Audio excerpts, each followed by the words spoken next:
Hi guys! Welcome sa Janmim TV. Ngayong araw ay ituturo ko naman sa inyo kung paano magpalit ng Wi-Fi password at Wi-Fi name, pati na rin login password ng inyong Converge Skyward router. Kaya simulan na natin guys, pero bago ang lahat, huwag niyong kalimutang mag-subscribe at mag-like at pindutin ang notification bell upang maging updated kayo sa susunod kong mga uploads na video.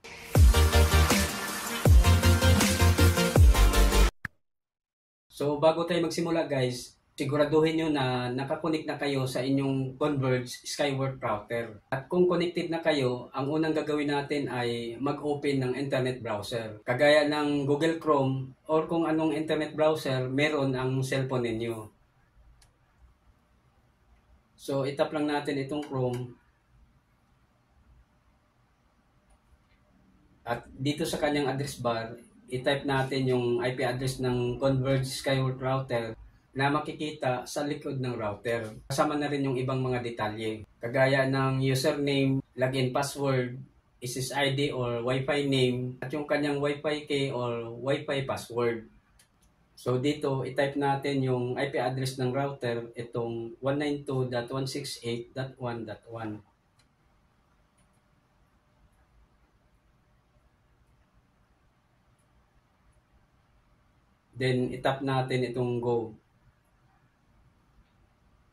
May lalabas na warning dito nakasulat, "Your connection is not private. Attackers might be trying to steal your information from 192.168.1.1. For example, password, messages, or credit cards." Pero okay lang yan guys at huwag kayong mag-alala dahil IP address lang ng Converge Skyward router ang bubuksan natin. Kaya itap lang natin itong advance na makikita natin dito sa baba. Then meron na namang warning dito, "This server could not prove that it is 192.168.1.1. Its security certificate is not trusted by your device's operating system. This may be caused by a misconfiguration or an attacker intercepting your connection." Sabi ko nga kanina, router lang ang bubuksan natin. Kaya itap lang natin itong proceed to 192.168.1.1 unset.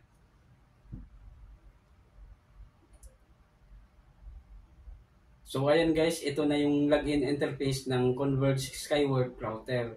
Dito natin itatype yung default username at password na makikita sa likod ng router. So dito sa username, ang itype natin ay user.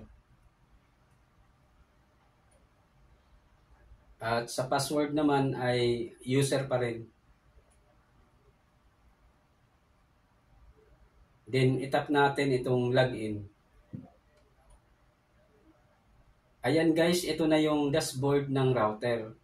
At para mapalitan natin yung kanyang Wi-Fi password at Wi-Fi name, ay itap lang natin itong WLAN. Then dito sa WLAN 2.4G configuration, ang babaguhin lang natin dito ay yung SSID or Wi-Fi name at yung kanyang preserved key or Wi-Fi password. So dito sa SSID, kayo na ang bahala kung ano ang gusto nyong ipalit na Wi-Fi name. Halimbawa, ang ilagay ko ay Janmim 2.4G.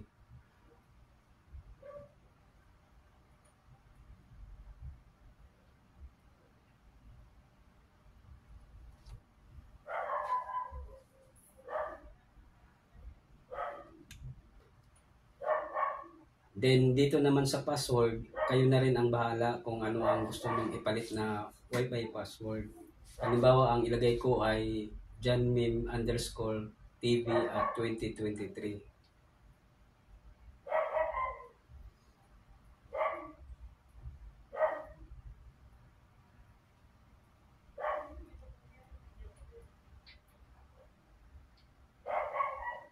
Then itap natin itong confirm.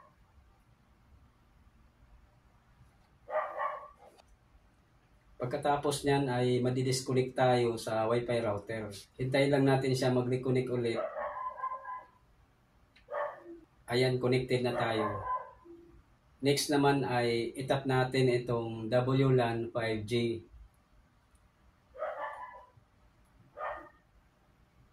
Para mapalitan natin yung kanyang SSID or Wi-Fi name. at yung kanyang preserved key or Wi-Fi password. So dito sa SSID, kayo na ang bahala kung ano ang gusto nyong ipalit na Wi-Fi name. Halimbawa sa akin, ang ilagay ko ay Janmim 5G.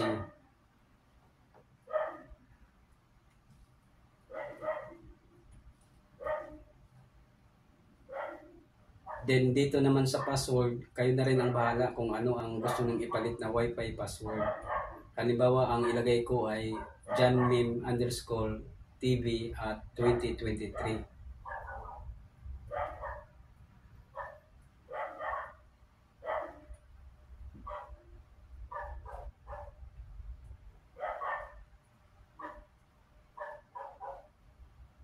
Then, itap natin itong confirm.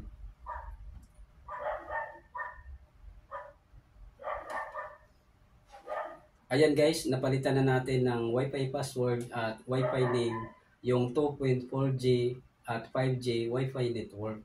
Next naman ay itap natin itong system para mapalitan natin yung kanyang login password. Dahil kung hindi natin siya papalitan ay pwede siyang ma-access ng ibang tao at malaman yung ating Wi-Fi password.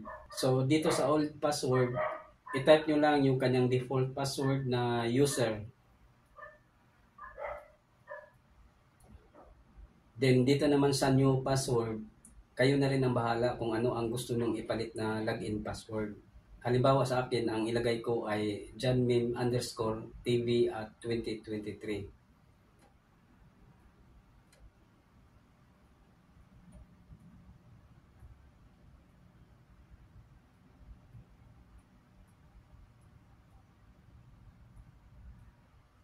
Then, i-retype lang natin sa baba para ma-confirm.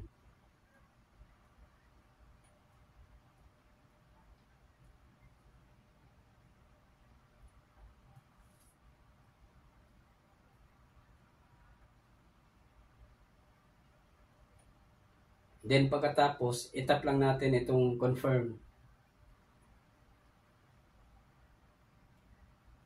So, ayan guys, ang nakasulat dito, password change successfully. Back to login again. Itap lang natin okay. So ayan guys, napalitan na natin ng Wi-Fi password at Wi-Fi name, pati na rin yung kanyang login password. At para malaman natin kung gumagana yung ipinalit natin na bagong password, ay itry natin mag-connect sa Wi-Fi. So dito guys, makikita na natin yung ipinalit natin na bagong Wi-Fi name, itong Janmim 2.4G. At itry natin mag-connect dito. Itap lang natin yan.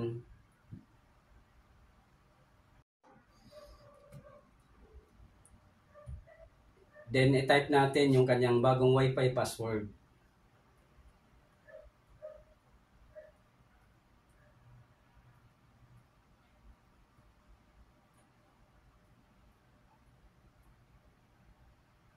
Then tap connect.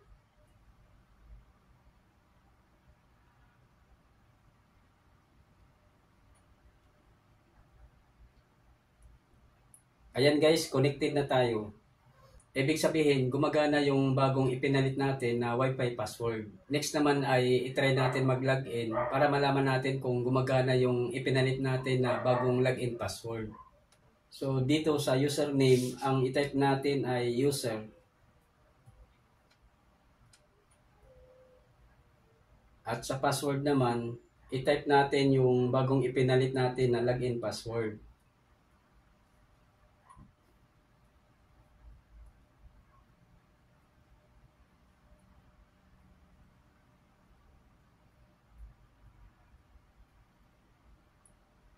Then tap login.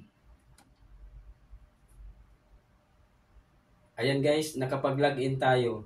Ibig sabihin, gumagana yung ipinalit natin na bagong login password. So ayan guys, ganyan lang ang magpalit ng Wi-Fi password at Wi-Fi name. Pati na rin yung kanyang login password ng inyong Converge Skywork router. Hanggang dito na lang muna. Ako po si Rodolfo Membreve Jr. At huwag niyong kalimutang mag-subscribe at mag-like at pindutin ang notification bell upang maging updated kayo sa susunod kong mga uploads na video.